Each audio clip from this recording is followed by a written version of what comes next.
Hey there, I am Barb Higgins, and this is 1,000 Tiny Steps.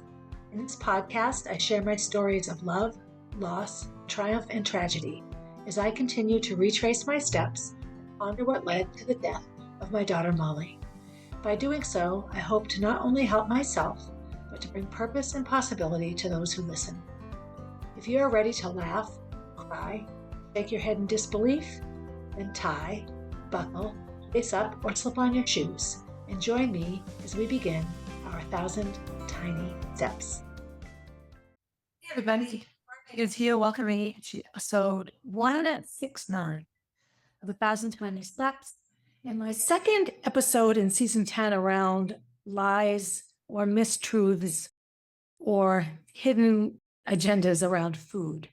It's interesting, as a health educator, I would talk a lot about addiction. Obviously, you're a high school health teacher. You teach about relationships and being healthy and personal happiness and stress and all the things that can lead to dangerous behavior. And I would often say to my, wide-eyed freshmen and juniors, choose anything but food to center your addiction around, because you can't escape the need for food. You can stay away from alcohol. You can stay away from heroin. You can stay away from pot. These aren't things that you need to stay alive, but you cannot stay away from food. You can't become unanorexic by avoiding food. That's what made you anorexic in the first place. Food is one of the most powerful mechanisms used to control people, to reward people, to punish people. It's used to celebrate happiness. It's used to mourn sadness. It's used to commemorate holidays. Foods represent the parts of the planet that they're grown and the people who live there who eat them. They represent different food groups and different philosophies around the gathering of food and the sharing of the earth with animals and plants and trees. For me, personally, food has always just been about not being hungry. I've never been a picky eater. I didn't eat much as a kid. I was one of those kids that liked about 7 things. I have a wide variety of tastes that I like now. But if somebody said to me, for the rest of your life, you'll eat the same thing every day, it wouldn't really bother me. I don't want to be hungry. I want to feel good. I want to know that I'm eating the right amount of food for my body. I want to know that I have access to food, that I can afford it or find it. And with the exception of a couple of times in my life when I was an idiot college student and really out of money for several days ahead and not knowing who to borrow money from, I've always had easy access to food. And even in my dumb college days, I could call a friend. I could get someone to take me out for dinner, borrow money. I was never going to die of starvation.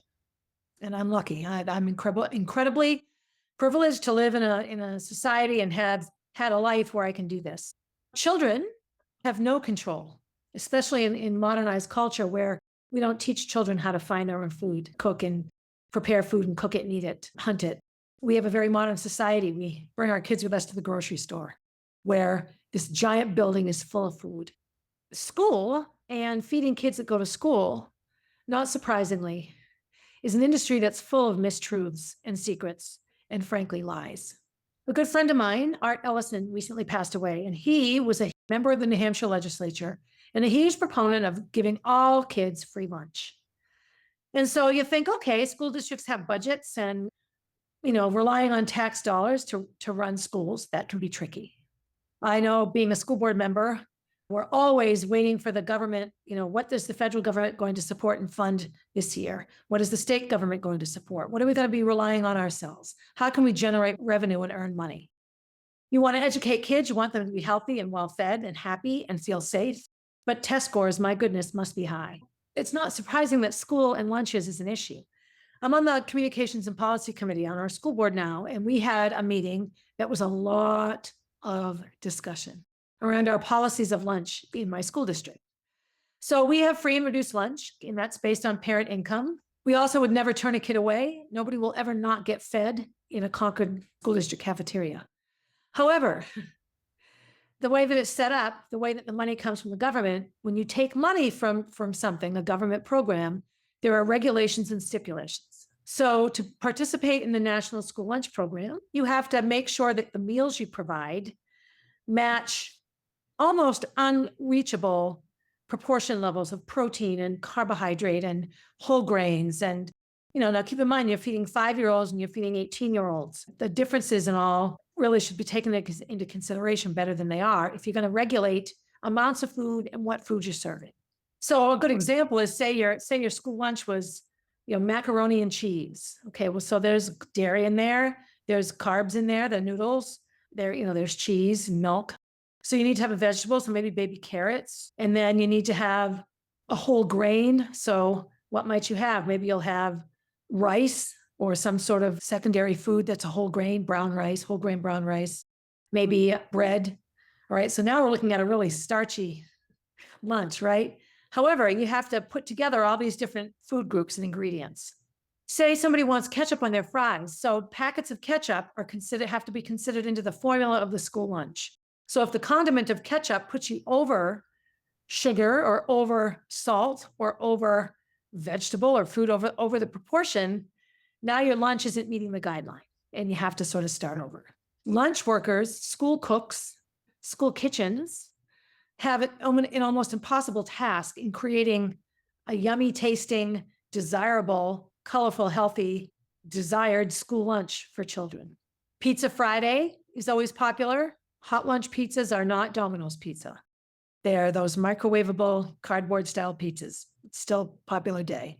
Fish sticks and potato puffs. You can't go wrong with frozen fish and frozen potato. Taco Tuesdays. It's like taco in a bag and it's delicious, but I can't imagine there's anything natural in it. So what happens when you're feeding large numbers of people all at once and you're relying on government regulated menus and amounts and serving sizes, and you have a small amount of money to use it for, doesn't mean that your district can't add money in, but you have to stay with a formula.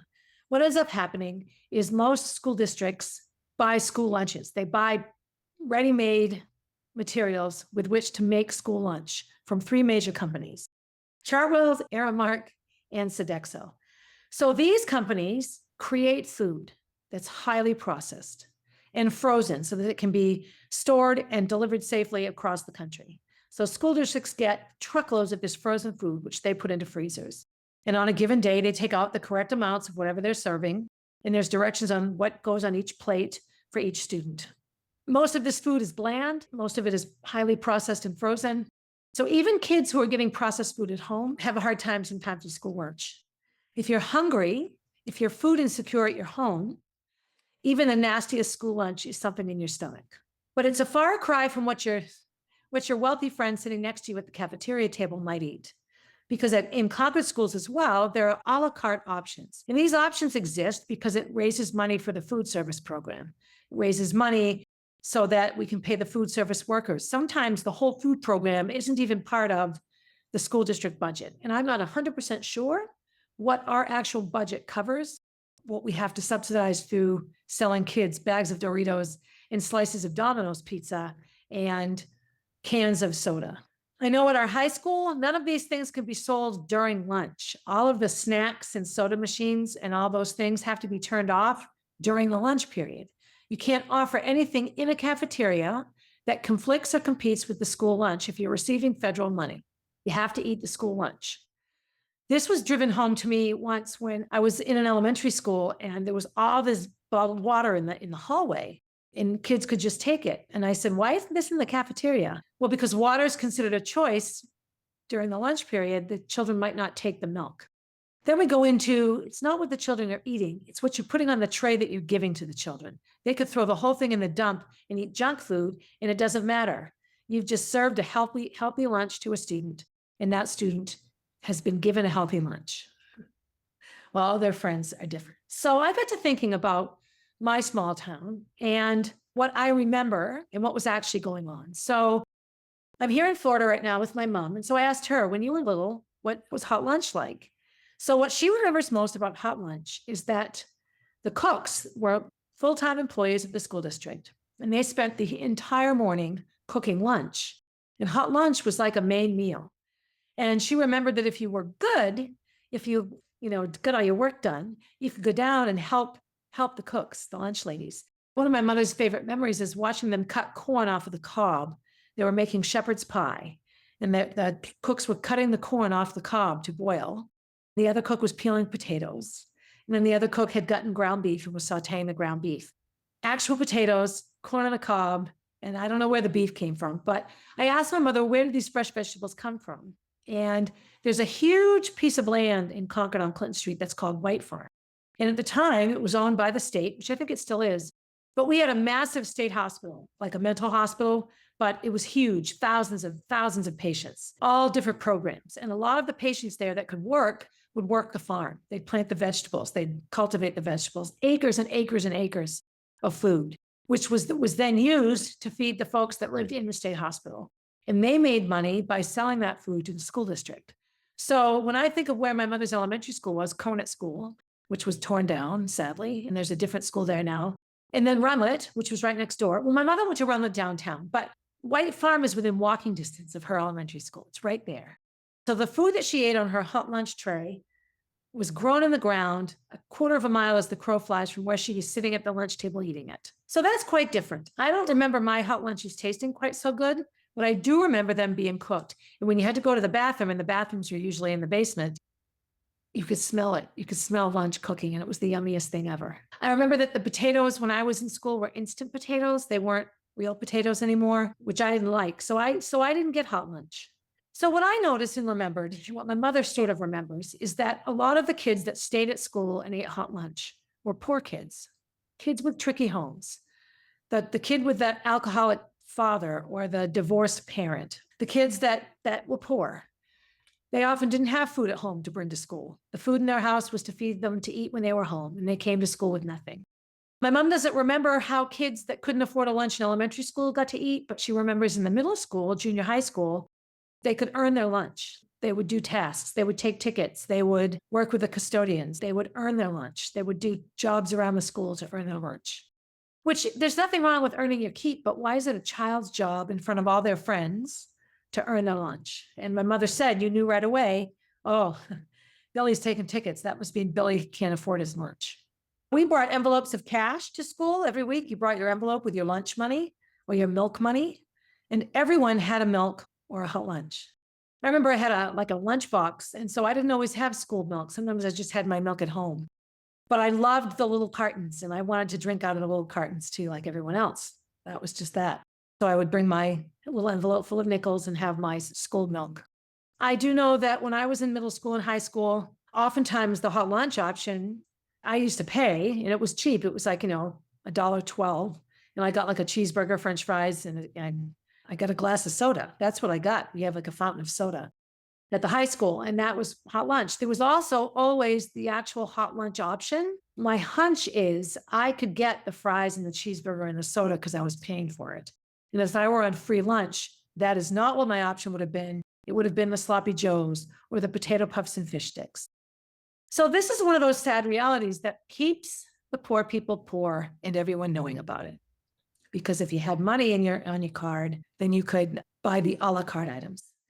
In our school board meeting around lunches and how do we handle this, we realized that the a la carte issue was going to continue to separate the free and reduced lunch folks from those that could afford to pay for the treats. And so we've tried to make those into two separate things. I don't have the details solid in my head of how we make that work, but it's heart-wrenching to know that when all your friends are eating the Domino's pizza slice because it's Pizza Friday and your pizza slice is the square one from the hot lunch program because you're not allowed to have the Domino's pizza, that can make you feel pretty crappy. Another major piece of the school lunch issue, and this has nothing to do with the food, how crappy it is, how much money. By the way, those three providers of school lunch grossed $40 billion last year. $40 billion to provide food for kids that isn't tasty, that barely feeds them, and most of the kids don't eat it because it's awful. $40 billion those companies made. So if they're telling you that they care about kids, that's a lie. If they're telling you they care about children being healthy, that's a lie. They don't. I got a lot of this information from a podcast called Leftover. It's 6 episodes. I would encourage all of you to listen to it, whether or not have kids in school, maybe you have grandkids, maybe you babysit, maybe you know kids. It's an incredible podcast to listen to, and it's heart-wrenching. But the mistruth and the dishonesty around school lunch is terrifying. Another thing that was neat that I learned about money is we think of the milk industry and that, people buy milk and all the ads, milk, it does a body good. And meat is what's for dinner, and got milk and pushing the milk. And I talked about that last time. 65% roughly of the milk industry, the dairy industry's business, almost 70% is school lunch milk. And it's strawberry milk and chocolate milk and white milk. So one of the alarming statistics is the amount of sugar that is in chocolate and strawberry milk. They tried to remove these from the school lunch program, but a lot of those kids stopped drinking milk altogether. And so the justification for keeping those sugary milks on the menu is that at least the kids are drinking milk. But now we're making an assumption that milk is healthy. Did you know that that's kind of a lie as well? Milk is not healthy. Milk can give you calcium and vitamin D, but you can get calcium and vitamin D from many other places. Not all humans can process milk, and I've talked about this before. White Western European humans can process lactose because we developed an enzyme to do that from thousands of years of drinking cow's milk. But Asian culture, Black culture, South American culture, they don't drink cow's milk. They don't have that enzyme to process it. So every day, hundreds of thousands of minority students who are often in the poverty level in our country are given something that makes them sick. There was a story on the podcast about an elementary school in northern Alaska. They participate in a lunch program, and all those kids, every day, kids get their lunch with their carton of milk. And every single day, every single carton of milk is unopened and thrown into the trash because the kids don't drink it. But the district is hurting for money. And so they feed their kids at no cost, except that they're feeding them processed food from an overpriced company, and they throw the milk away. So does that milk just get thrown away? Are we producing milk and producing the material for cartons to just throw it into the trash? Talk about planetary demise, right? So in looking at some of the lies around school lunch, one of the first lies would be that the lunch ladies are terrible, that they're the problem, they don't know what they're doing. Cafeteria workers have face-to-face contact with kids every day. They see every child in the school every day that comes and gets a lunch. So especially in younger ages, they generate conversation. They say hello.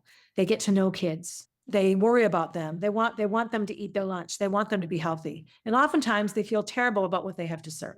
Another common misnomer around the school lunch program is that everyone's getting the same thing and everyone's getting healthy food, that all kids eat, whether or not you're buying your lunch or getting it for free, it's the same lunch. That's the school lunch, and that would be true.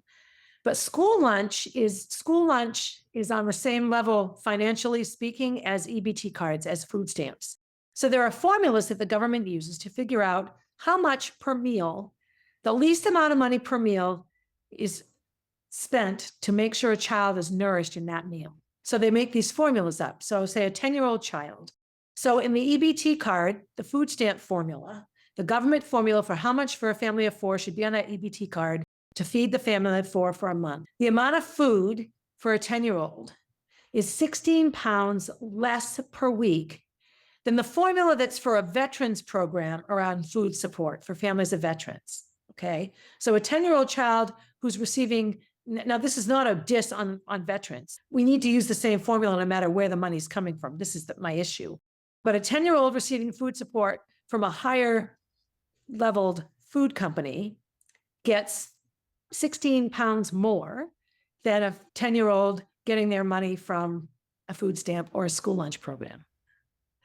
I had to listen to that 2 or 3 times, that you're telling me that this 10-year-old who's got food stamps and is getting money from the Health and Human Services is only worth this much food. But this 10-year-old whose money is coming from a program through the Veterans Administration is worth 16 pounds more food per week than this one. So that was an interesting thing that I found out. That to me, that's an awfully big secret to keep. That's a lot of maintaining the status quo around who's in charge.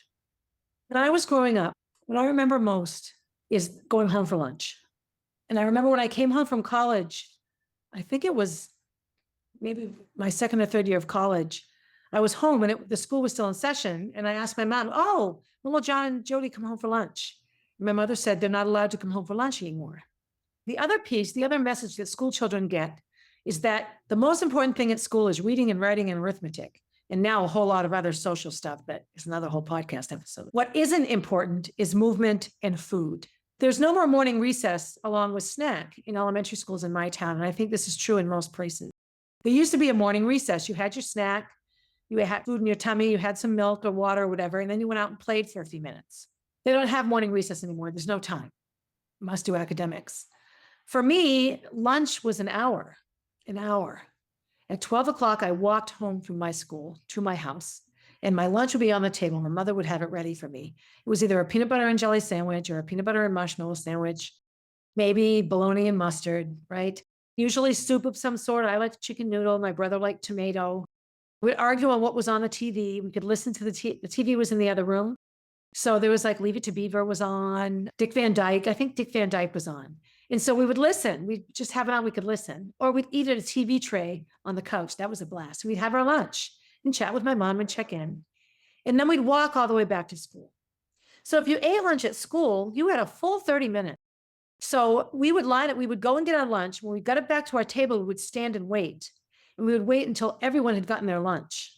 You'd stand at your table and wait. And when everyone had their lunch, you would have like a moment of thanks. Actually, I think we actually said a prayer back then, but it wasn't like a God prayer. It was more like I am grateful for this food kind of thing. But I mean, it was definitely a mindset. And then we'd sit down and eat. And look, cafeteria eating was quiet. We weren't supposed to talk while we ate initially. We were supposed to get started and eat, and we could talk quietly. If it started to get too hyper and too rowdy, the teacher in charge would blow a whistle or ring a bell, and we'd quiet down. It was mellow. Cafeterias now are not mellow at all. They're very loud. And then when you were done and you put through everything away, you would sit and you would wait until everybody was done. And then you go out for recess. 30 minutes to eat, 30 minutes to play, a full hour. One of the main reasons I stopped going home for lunch is that I loved the afternoon recess. Oh my God, the kickball tournaments and the Foursquare tournaments. It was insane how amazing lunch recess was, because we just had hours and hours felt like hours and hours to play. I often brought my lunch. Another big thing that was popular when I was growing up were lunch boxes. And this was another way that you could tell who had money and who didn't. Every year I got a new lunch box. Sometimes it was a Mickey Mouse or Casper the Ghost, or I had a Buffy and Jody one year. You have a thermos, and your thermos had soup in it usually. I usually bought milk at school, a sandwich, and snacks. Brown paper bag. Kids that brought their lunch in a bag or like in a sack, like a cloth sack, that was another sign that you didn't have a lot of money. And a lot of the poor kids who didn't get hot lunch also would bring their food from home. And it was typically in a paper bag or a sack. All these little things, looking back, that at the time I wasn't consciously aware of, but subconsciously most likely. School children now have 20 minutes. 20 minutes. It's a 40-minute lunch block. 20 minutes to eat, 20 minutes to play outside. Here's the thing. If you're last in line, by the time you get your lunch and sit down to take your first bite, it's time to go outside. So what happens is if you're first in the cafeteria, you get your lunch, you wolf it down. You're first outside, you get a longer recess. By the time you finish your lunch and especially in winter, get your snowsuit on and go outside to play, you have 5 minutes, 10 minutes. We're not cooking food a half a mile from the school anymore. We aren't making things from scratch. We aren't giving kids time to eat it and digest it properly and use lunch as a break. And we aren't giving them enough time to move around when they're done eating, because we got to get back into that classroom and learn. There's also no afternoon break anymore. So I think my school day was longer. If I look back on it, I think it was like 8:30 or 8 o'clock to 12 o'clock and then 1 to 3. So 6 hours, and that's probably what it is now. But it was longer because we had a bigger break in the middle. Nowadays, kids are just rushed. So what are the messages here? If I had to look at what I've learned about school lunch, I've learned that we take no account of the cultural reality of our students. America is a country of immigrants, and food and what your tummy can take varies from person to person. Our school lunch program is very, very sort of baby boomer generation based, when the majority of Americans were white Western European. That the real melting pot of America hadn't morphed out of all the different European countries being the melting pot, but other continents. We have a much bigger Latino and Hispanic population than we had when I was growing up. We have a lot more African culture from when I was growing up. It's a wonderful thing. We have Middle Eastern culture now, which we never had when I was growing up. All of these cultures bring with them food preferences, body realities, religious and cultural beliefs that impact how they eat. And there's no room for really experimenting in school lunch programs if you're receiving money from the government. There was a story in one of the episodes where they wanted to try miso soup, which is it's got seaweed in it and everything. And they had to give little cups of it. And the kids had to be able to say no, because they didn't want it to be in place of what was being served for school lunch, because it made the lunch go over the salt thing, but they were trying to create food that was more familiar to a lot of the population of the kids in the school. You're sort of damned if you do, damned if you don't. I think that the companies that prepare food for school lunch are lying to kids and lying to teachers and lying to school districts and lying to consumers. They do not care if children are healthy. They care that they make money, and they care that they can, for the least amount of money possible, create facsimiles of meat and vegetables and starches and grains so that school districts will buy their food so that they can meet the government regulations for the ingredients and the amounts of the food groups in the food. I don't think that has anything to do with the health of kids or what would make a child happy. On the lines of school lunches and what we do as a society to support children and their health, hungry children don't learn. Sick children don't learn. We have learned that processed food, coupled with a sedentary lifestyle, creates obesity, creates diabetes, can create asthma in children, a whole host of lifelong illnesses and conditions based on sedentary lifestyle and unhealthy eating. And so what we do is we get them young and we train them. We feed 5-year-old and 6-year-old kids highly processed, frozen, thawed out, microwaved school lunches that they may or may not eat all of. Their opportunity, their alternative is the junk food that their wealthy friends eat. And then we don't give them recess anymore. There's no ability to walk home for lunch and walk back to school. So they sit all day in school. Their little bit of break comes after they eat thousands of calories of processed food. I was given some crap on social media for calling out the government on, like the cycle of bad food, drugs, bad food, drugs. Let us make you sick by what we feed you so we can create a drug to cure you. I took some criticism for that because the FDA does work very hard on certain drugs to cure illnesses and conditions. And people who are invested in those things can be or come off quite protective of the FDA. I will stand by my assertion that when you have a government-run administration that does food and drugs, that capitalism is going to take over and win. That the almighty dollar is what matters and not how can we feed kids healthy food. When I became certified as a health educator, I had to do I had to write like a 150-page paper. And so I chose anorexia because as a coach of female athletes, female-bodied athletes, the female athlete triad and eating disorders around body size and type were prevalent. And what I quickly found in my years and years of coaching athletes with eating disorders is initially what they looked like was the impetus for the eating disorder. I don't like what I look like. I'm fat. I'm gonna, stop eating. It didn't take me long to realize that, and anything you read about anorexia will teach you this, is that it's an element of control. To a child who's hungry, starving, and maybe coming from a traumatic lifestyle and goes to school and needs a hot meal, and maybe the breakfast is yummy. Those little French toast sticks I used to get at McDonald's, those things are yummy. Those are often in school breakfast programs. They come to school and that's what they eat. And they know that when they go home, they won't eat again until their next meal at school. They come to rely on food they have no control over. They don't get to pick what they eat each day. They get to eat what's available. So you develop almost a Stockholm syndrome relationship to food. You have to love what you eat because it's all you have. That's what you eat.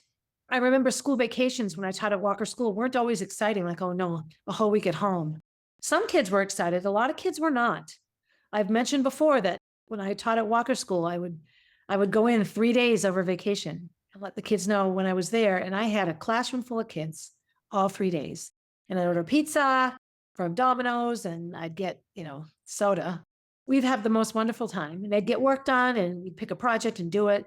Choice, having a choice, knowing that they have the freedom to make a choice. A lot of eating disorders and a lot of anxiety-based mental health issues come around lack of control, the need to control something, the need to know that your steps in the process create an outcome that you want, that you have some sort of mechanism to control it.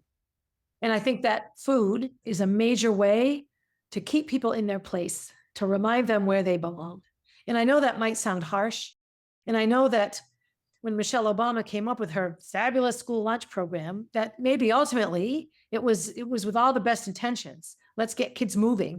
Let's give them healthy options. Let's make sure that what's being put on that lunch tray is healthy and covers all the food groups. And technically it does. But the versions of the food that exist on the tray aren't necessarily healthy. tomato paste, ketchup, can count as a vegetable serving, even though tomatoes are fruits. If you put ketchup on there, then you have to count it as something. And you can't have too much sodium or too much sugar or too much condiment. So you count it as a vegetable. But if that's your vegetable, then there's no other vegetable. So if you don't put ketchup on your potato, then you didn't get a vegetable with your meal. Do you see where this falls apart? But the biggest thing for me is the choice. When Molly and Gracie were growing up, I would say, what would you like me to pack in your lunch today? Or when I started to notice that they weren't eating a lot of what was in their lunchbox, I'd say, what's going on here? So I remember Molly was bringing home pretty full lunch bags once. And I'm like, what's up with you? What are you doing? And so she would give a lot of her lunch away, or she would order hot lunch and then go up and get seconds. And so that she could give her hot lunch to somebody else. And then sometimes she wanted hot lunch, Taco Tuesdays and Pizza Fridays. She didn't want it. She wanted the hot lunch. She didn't tell me though. She kept all of this secret from me.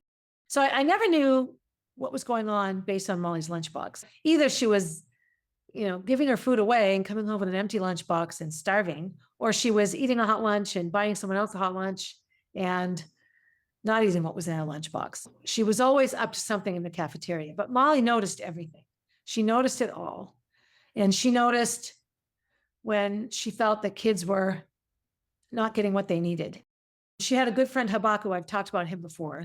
He was a hungry kid. He'd finish his lunch and be hungry, be looking around, jonesing. So she'd buy a lunch, even if she had a cold lunch, like even if she brought a lunch, she'd buy one so that he could have second. These are things that kids do. These are things that kids notice. We live in a reality where a big, strappy boy or girl, a big, 5 foot tall fifth grader weighing 120 pounds gets the very same lunch as a 5-year-old, 45-pound kindergartner. Same lunch. So one can't finish and one needs 3. None of these things are factored into school lunch. As long as we put some food in their bellies, that's considered fed. And I find it to be incredibly dishonest in regard to trying to promote America, and our education system is great. Do I think our intentions are good? I do. And I know I have a neighbor who is amazing at connecting local food businesses with students at her school. There's a pizza place that it's all really fresh stuff. So any of the uncooked pizza dough, the guy doesn't like it to be frozen. He'll throw it away because it won't last 5 days. And so this friend of mine will take all the uncooked dough, put together little pizza kits and offer them to kids that she knows are food insecure so they can go home and make a pizza over the weekend. There are millions of things like this that can happen, but coordinating it and feeding an entire district becomes relatively quickly unmanageable. So in my episode on lies, what are the lies here? The lies here are that we're actually feeding kids healthy food. Maybe some school districts are, and if you are, I apologize. But based on this podcast episode left over, based on what I know about my own district, based on what I saw on the lunch trays when I taught elementary school in 3 different districts, I know that probably 80% of adults would take one look at what was on those lunch trays and turn away. So we aren't telling our kids that we love them and want them to learn. We aren't. Not through our school lunch program anyway. As I'm recording this, I'm at Disney, my mother's first trip ever to see magical, wonderful world of Disney. We're on day 3 of a 7-day trip. So we're about at the halfway point. We're having a wonderful time. They're out driving Jack around so I can do my podcast episode in a hotel room. So, food for me, again, I was never anorexic because food was never an issue. It was never used as a punishment. My worst food memories are being forced to sit at the kitchen table for hours because I wouldn't finish my dinner, and then finally going to bed hungry because I wouldn't eat something I didn't like. And I was told that, to be offered something I wanted meant I was spoiled. I think sometimes it's not spoiling your kids to offer a variety of options so that they're well fed every night. But that was the generation. That was how we were raised. I didn't like baked beans. I didn't like green beans. If I could have had an entire plate of mashed potatoes, I would have been fine. Other than knowing, I can go hours and hours without eating. I don't have a strong hunger mechanism. I don't crave food necessarily. Only when I was pregnant, boy, then did I crave food. So for me, food is just something I want to have at hand so that I'm not hungry. That's it. So I don't know how it is for you. I don't know what your food experiences were like, but I do know that a lot of information is kept from us around school lunches and what it means to feed kids and how they feel about what they eat and how much the government thinks poor kids are worth in terms of pounds of food. A poor kid is worth 16 pounds less a week than a less poor kid. when it comes to food and how much they spend to keep that child healthy. That's probably a pretty loud message right there. That's that. I'm going to go to a Mexican restaurant down here in Florida, which Gracie says is great, and have a delicious, yummy, some sort of yummy dinner, which I'm able to pay for. So be good to yourself, eat well, be mindful, choose yummy choices. Be good to someone else, pay off somebody's school lunch balance at the end of the year. I have some ideas in my head after all of this research into what my Molly was like about a direction the Molly B Foundation could take. And as always, have a good day, everybody. Hey, thanks for listening and supporting the podcast. Feel free to leave a review and share my stories with your friends. Please reach out with your own stories, as I love connecting with my listeners. If you would like to get to know Molly, head over to mollybfoundation.org to see what she is all about. If you want to see what I'm up to next, you can find me on Instagram at barb_444, on Facebook as Barb Higgins, and at my website, 1000tinysteps.com. And while you're there, sign up for my newsletter, a weekly way to find out what's up in the life of Barb Higgins.